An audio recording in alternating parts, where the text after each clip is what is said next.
Venice Beach may be leaving Los Angeles to form its own city. Governor Jerry Brown has vetoed a bill that would have eliminated the sales tax on feminine hygiene products. The United Nations looks forward to give refugees more opportunities and resettlement. This is Valley View News. Hello and welcome to Valley View News. I'm Trevor Edwards. And I'm Sophie Ashley. The suspect believed to be responsible for the bombings in New York and New Jersey was taken quickly into surgery after a shootout with police. New Jersey resident Ahmad Khan Rahami was spotted sleeping in the doorway of a bar as authorities arrived and the shootout began. The recent explosion in the New York neighborhood of Chelsea was caused by a pressure cooker bomb, leaving 29 injured. President Obama says measures are being taken to prevent such attacks. Our counterterrorism and law enforcement professionals at every level, federal, state, and local, are working together around the clock to prevent attacks and to keep us safe. Authorities have said the security footage of Rahami carrying a duffel bag near the site of the explosion led to his identification. 2 officers were shot during the battle with Rahami. Officials say the wounds were not life-threatening. Rahami was shot in the shoulder during the gunfight. Venice Beach has seen a lot of change in the past decade. From the arrival of tech companies to gentrification, the city is now facing a potential new change. Valley View News reporter Ariana Takis has more on the eccentric neighborhood's attempt to leave Los Angeles. Venice is in the preliminary stages of seceding from Los Angeles. Wacky artistic vibes, the lively boardwalk, and expensive real estate are all a part of Venice's interesting identity that could change. Nick Antonocello argues that it is in Venice's best interest to become its own city. I do believe that if we had a local government that spent 100% of its time working on Venice issues, that would be a lot more effective and accountable and responsible than being part of a city of 4 million people where we represent 0.6% of the population. Venice City Council recently approved 2 resolutions that have initiated the first steps of Venice becoming its own city. It would have to go through 2 different referendums to pass, the first being the neighborhood and the second being the rest of the city of Los Angeles. Venice resident Linda Albertano says that cityhood could be another form of gentrification. I'm just imagining that because it seems that the very wealthy now control Venice, what happens in Venice, the Venice business district and all of that. One side supports the financial success coming from the arrival of tech companies and the high-end retail on Abbot Kinney, while those on the other side see cityhood as a threat to Venice's culture. Some people believe Venice becoming a city will help solve the issue of homelessness. Another option is for Venice to detach from the city and become an unincorporated part of LA County. Venice will be put through a financial stress test to make sure it can afford to exist without LA's help. The complex process could take months. In Venice Beach, this is Ariana Takis for Valley View News.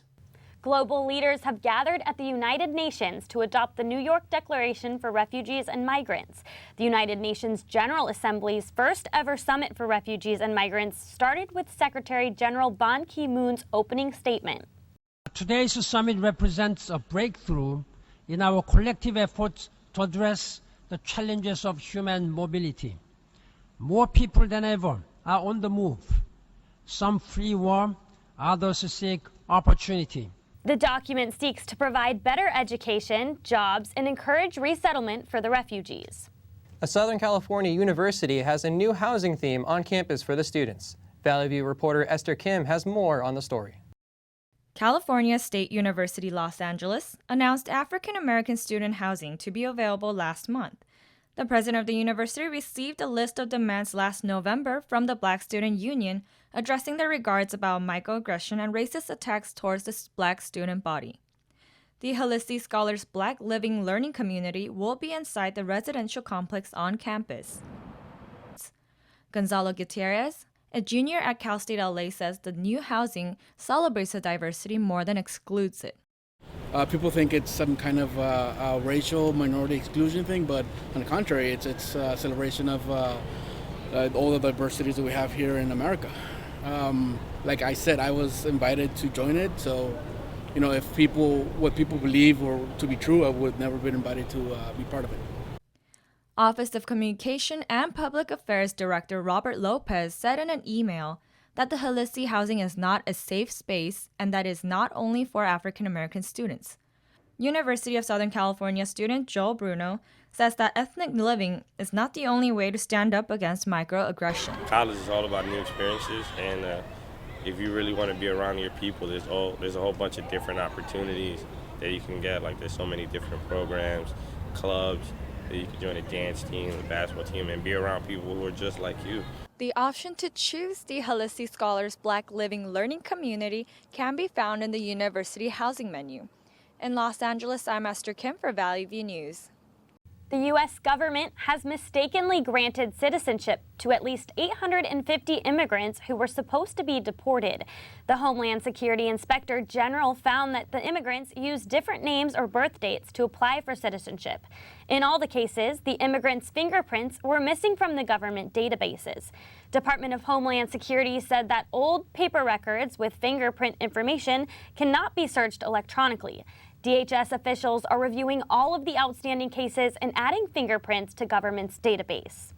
First Lady Michelle Obama has campaigned to support Hillary Clinton. No one in our lifetime has ever had as much experience and exposure to the presidency. Not Barack, not Bill, as he would say, nobody. And yes, she happens to be a woman. Obama said the presidency doesn't change who you are, it reveals who you are. Without ever mentioning Donald Trump by name, she said if a candidate is erratic and disrespectful now, that as president they will be later. Other supporters like Bernie Sanders and President Obama are expected to be speaking later in the campaign. The health of both presidential candidates is worrying many people during this election. Valley View's Gabrielle Ortega spoke with CSUN political science professor Nicholas Dungy about the role health plays during the presidential campaigns. Professor Dungy, thank you so much for stopping by today. My pleasure. Thank you. So we're actually less than 50 days away from the presidential election, and as we have been seeing in news, health is actually an issue that has been popping up a lot lately. Yes. So tell me, how important is the presidential candidate's health during these elections, and why? It's an extraordinarily important question. For the most simple reason is because the presidency is the most demanding emotional, psychological, and intellectual and physical job in the world. And so one must be psychologically healthy and emotionally healthy and physically healthy, intellectually healthy to do the job, even at the most basic level. I know you mentioned a lot about like the president's looking really strong and healthy. So we actually had something like that happen in the past. I may not know about that. Yep. President Roosevelt actually was in a wheelchair, and you know we never saw him like that. There is a long history in American politics about just these sorts of things. And there are many examples. The example that you just raised about FDR. FDR was in a wheelchair his entire presidency. And they were so good at hiding it and controlling the optics and controlling access and visual access to FDR that if you would have asked the man or woman on the street if FDR was in a wheelchair, they would not have believed you. So how do you think this would impact this year's election? It's already having an extraordinary influence. And again, going back to the dynamics of democracy, it's having an extraordinary influence quite regardless of whether Hillary Clinton is healthy or not. In fact, the public discourse about this and who determines and sort of drives a discourse, that will have the biggest influence on the campaign. At the end of the day, it comes down to whether people believe what Hillary Clinton is saying about her health. Okay, then, well, that's it for today. Yep. Thank you so much for You're stopping very welcome. by It's a here pleasure to be today. here. Back to you at the studio. California is now implementing a law that requires students to have vaccinations before attending school. But what does this mean for those who are opposed to getting their children vaccinated? Valley View News reporter Mergen Bortolatti has more on that story. California has a new vaccination law. Joining Mississippi and West Virginia, it is the third state in the nation to adopt strict vaccination school entrance requirements. Medical experts say disease rates are likely to fall in California as they have in those states. Pharmacist and nurse Tally Shams says that immunizations are important and studies indicate that there are no negative effects as some people claim. I personally think it should be encouraged and it should be enforced just because people assume that it is causing a variety of different potential side effects such as autism when there isn't any clinical significance behind it. truth be told, if you actually want to enhance the healthcare system and just enhance health within our society, it is recommended to be vaccinated to its fullest. The new vaccination requirements took effect July 1st. It removes the personal belief exemptions that allowed parents not to vaccinate their children in public or private schools or child care centers based on an opposition to vaccines. California now allows only children who have a medical reason to be excused from the mandate. There are more than 9 million children under the age of 18 in California, which makes the impact of improved vaccination rates all that more significant. Sarah Johnson has a 2-year-old son who attends a daycare center, and she is expecting baby number 2 at the beginning of next year. She has doubts about the new law and believes that it is unfair to enforce it. You know, if a parent has a specific reason why their child shouldn't be vaccinated, that child shouldn't be ineligible from attending school. That's a right that we have, should be to have education. And getting rid of the medical or the personal exemption, I think that's not necessarily the best way to go. There are still 47 states that allow parents to choose not to vaccinate their children because of a personal or religious opposition to vaccination. Several studies have showed that the easier it is for parents to decline to immunize their children, the higher the opt-out rates are and the greater the risk of outbreaks of diseases. In Lake Balboa, this is Morgan Bertolotti. A controversial measure on the California ballot wants to cut the prices paid by state agencies for prescription drugs. The proposal on the November 8 ballot is the latest in a national debate about high drug prices. Advocates say people are angry over what activists call the greed of pharmaceutical companies and will vote to pass the proposition. For all you farmers market shoppers out there, ever wonder if you're really getting the bang for your buck? Valley View reporter Katerina Chrysofis looks deeper into the health benefits of shopping at a farmer's market. With all of the health buzz circulating around eating organic foods, it's no wonder so many residents are supporting local farmers markets. Yet many of us are left wondering if there are any real significant benefits from shopping at a farmer's market versus a grocery store. Nutrition and dietetic specialist Dr. Terry Lissagore says the option simply comes down to one's socioeconomic status. If you have a choice of paying for expensive organic food, that's your choice. But it doesn't mean that you should regulate that all foods should be organically grown because it puts it out of the price range of others. Lissagore also explains the several factors to consider when purchasing organic foods. We have wind and we have water cross-contamination, so even if you've not had the regular pesticides on your plants, you're getting some pesticide exposure. Beekeeper Danny Finkelstein, and owner of the Valley Hive, occasionally shops at his neighborhood supermarket. However, he says that many of these stores do not sell local honey, despite its health benefits. Local honey is important, especially for those who struggle with allergies. A lot of people every day come in and buy more of our wildflower honey or our pollen because they swear that it's been helping their allergies that they've suffered from for so long. Woodland Hills resident Marie Carolyn Gatu has been shopping at local farmers markets for over 3 years. She says there is one main difference that keeps her coming back for more. You could taste, I guess, the love that they put into it and how much they want, they're really into supporting their family, and kind of that family love goes into how they're growing their food. And just a fun fact, research shows that every $100 spent at a farmer's market, 62 of that will go back into the local economy. I'm Katerina Chrysofis reporting for Valley View News. Up next, many people are upset over a bill that was vetoed in California. And the Rams returned to LA with a great start. So I've come up with a family emergency plan. Great. What is it? It's difficult to talk about, so I'm not telling you. How will we know what to do? You won't. I'm so glad I won't have to remember anything. And me too. Thanks for this, sweetie. Talk to your kids about who to call, where to meet, what to pack. Visit ready.gov/kids for tips and information.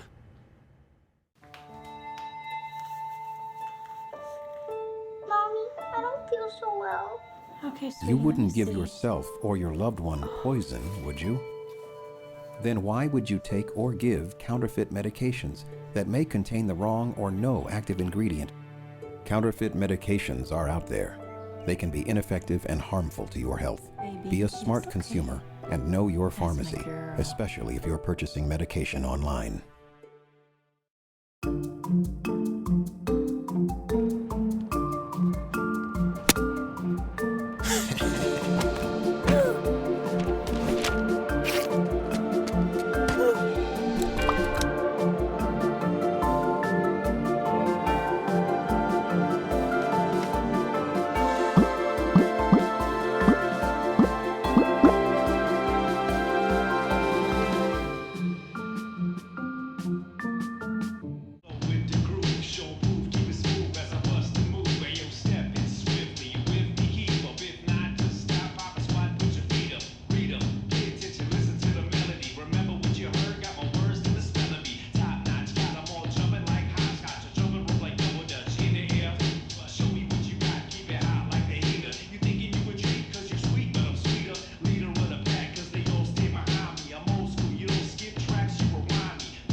Many women are upset with the governor over a vetoed measure that banned taxes on feminine hygiene products. Reporter Dana Lights has more. Every month, women are required to resupply their stock of feminine hygiene products. Most products that women need to help with their menstrual cycle are taxed. There's been controversy in California about banning the tax on feminine hygiene products. Annie Lasco, co-founder of Conscious Period, who sells organic tampons, says tampon tax is a human rights outrage. A state-by-state tax that taxes menstrual products as if they're non-necessary goods or luxury items. It exists in 38 states, and it's something that until very, very recently hasn't been anything that anybody has thought about or talked about. Assemblywoman Cristina Garcia proposed a bill to ban the tax on feminine hygiene products. In most stores, products range from $5 to $10, depending on the brand and the quality. Governor Jerry Brown vetoed the bill last week because he said the bill and many others would create a tax break that would result in the loss of $300 million in revenue. What was your reaction when you heard that Governor Jerry Brown vetoed the bill? No, I was pretty disappointed.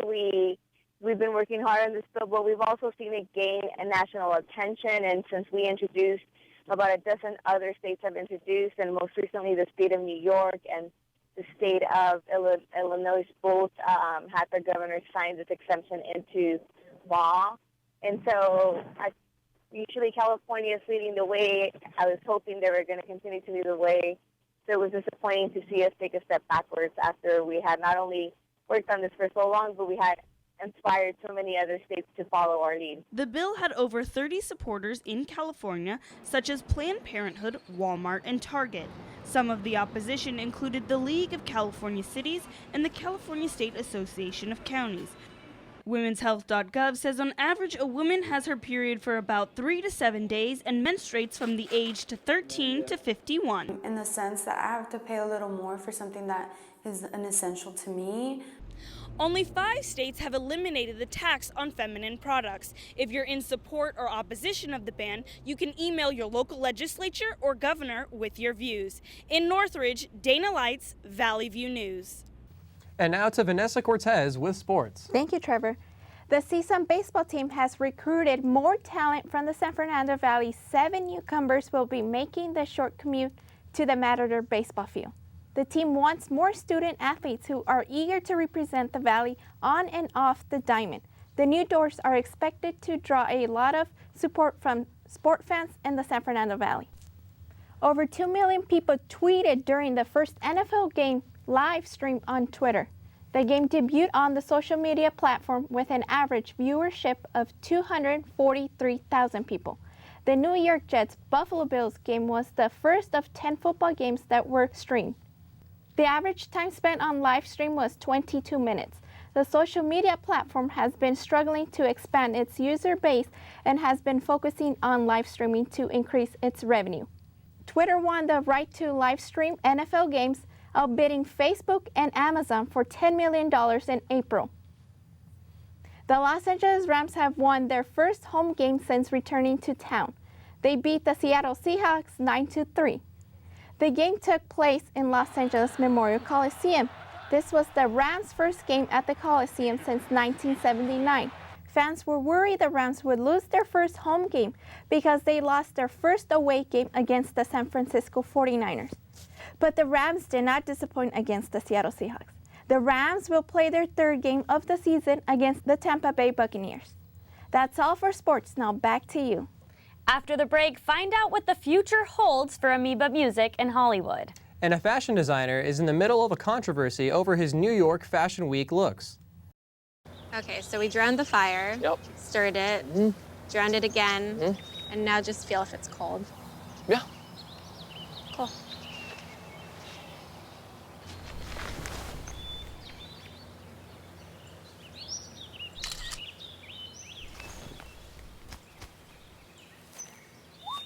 Smokey just gave me a bear hug. I know. Already posted it.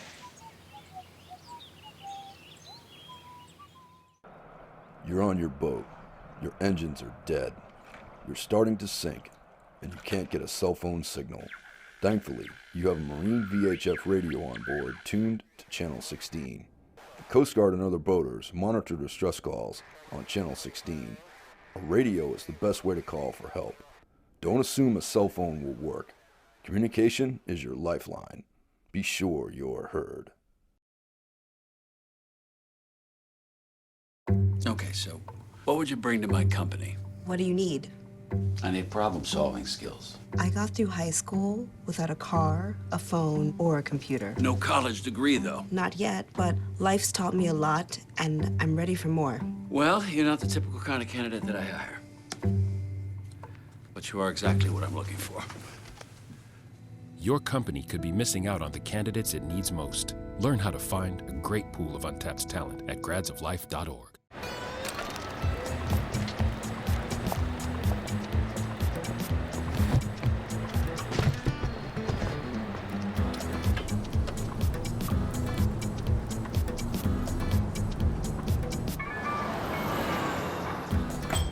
It's a short ride from your neighborhood to your naturehood.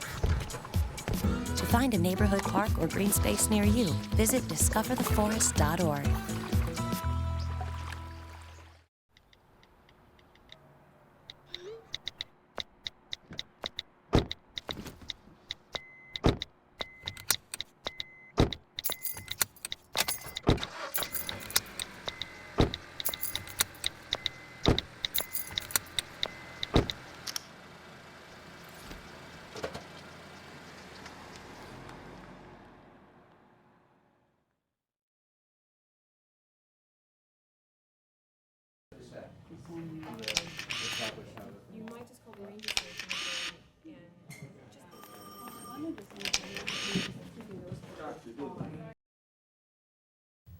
And now to Rivette Soro with entertainment news. Thanks, Sophie. Jimmy Kimmel has hosted the 68th Annual Emmy Awards. Game of Thrones had 23 nominations, with The People vs. O.J. Simpson close behind with 22. Diversity prevailed this year as Jeffrey Tambor won Best Actor for his portrayal of a transgender woman in Transparent. Tatiana Maslany won Outstanding Lead Actress for her role in Orphan Black. Rami Malek won for his role in Mr. Robot, and Louis Anderson secured a trophy for his role in Baskets. MC Jimmy Kimmel poked fun at the upcoming presidential election in between awards. Beatles fans, listen up. A new documentary, 8 Days a Week, The Touring Years, highlights the band's live gigs and rise to fame in the 1960s. Film director Ron Howard took the audience from early Beatle performances in Liverpool all the way to their final concert in San Francisco. It was produced with the help of Ringo Starr, Paul McCartney, and widows Olivia Harrison and Yoko Ono Lennon. The film includes 30 minutes of footage from the band's concert at Shea Stadium in 1965. The project was released in theaters September 15th and can also be watched on the streaming service Hulu. The Fox television network has accused Netflix of stealing 2 programming executives from Fox. The studio is suing Netflix for undisclosed financial damages and ordered Netflix not to interfere with Fox's employment contracts. Netflix says it believes in employee mobility and will fight for the right to hire great colleagues no matter where they work. Fox says it suffered permanent harm as a result of Netflix recruiting the two executives. Fashion designer Marc Jacobs received heat for his New York Fashion Week runway show, where white models sported colorful dreadlocks. Critics and fans took to the designer's Instagram page to accuse the stylist of cultural appropriation. Jacobs was originally defensive about his artistic choice. He said he doesn't see color or race, he sees people. He went on to state that it's funny how people don't criticize women of color for straightening their hair. Jacobs later apologized for what he admitted was a lack of sensitivity demonstrated on his runway show. Now back to you. Amoeba Music on Sunset Boulevard is one of Hollywood's most iconic businesses for music lovers. Michael Serrano has more information on the recent sale of the 24,000 square foot lot down Sunset. Amoeba Music, located in the heart of Hollywood on Sunset Boulevard, opened its doors in November of 2001. Amoeba is known for their vast selection in music, ranging from CDs, vinyls, and cassettes. The 24,000 square foot building is a cultural landmark and acts as a social hub for music enthusiasts, artists, and the live bands that perform there weekly. Amoeba's been here forever, and it actually, in a lot of ways, it's not just music, it's not just culture. It represents poor or lower economic people being able to have the new movie or watch, what they want or get the recordings they want, because everything's so expensive. And Amoeba has new and used. You've been there forever, you know it. And beside that, it's just like it's Amoeba. It's like the central part of Hollywood. Last week, to the surprise of many music lovers, various news outlets reported that Amoeba was sold in October 2015 for $34 million. Amoeba representatives quickly released a statement reassuring the public that they still have several years on their lease. Some Angelenos, however, are afraid that they might lose a culturally significant part of Hollywood. The developers, I understand if the developers are developing affordable housing, that's one thing. But if they're only developing high-end housing, be it condos or rental units, that's not cool. This is a staple in the community in Hollywood. Everybody like me, old school, this is where we come. At the moment, there is nothing concrete to suggest Amoeba is moving from its location anytime soon. For music lovers, people who are passionate about music, there's no better place to go. You can't even find this stuff on Amazon. And just like the tactile way that you can feel the music and hold it and look at it. We do not know whether Amoeba will close within the year or the next year. But what we do know is that there's still loyal customers visiting day in and day out, buying the music that they love. And that's what matters here in Hollywood. I'm Michael Serrano, Valley View News. A photo of presidential candidate Donald Trump and a little girl has caused some traffic on the internet. Mari Copney, also known as Little Miss Flint, appears to look completely terrified as the photo was snapped. Copney's mother posted another photo of her about an hour later, smiling at the showers for Flint's event. Copney had previously made headlines for writing a letter to President Obama about water crisis. That's it for Valley View News. This is Sophie Ashley. And this is Trevor Edwards. Thanks for watching, and we'll see you next week.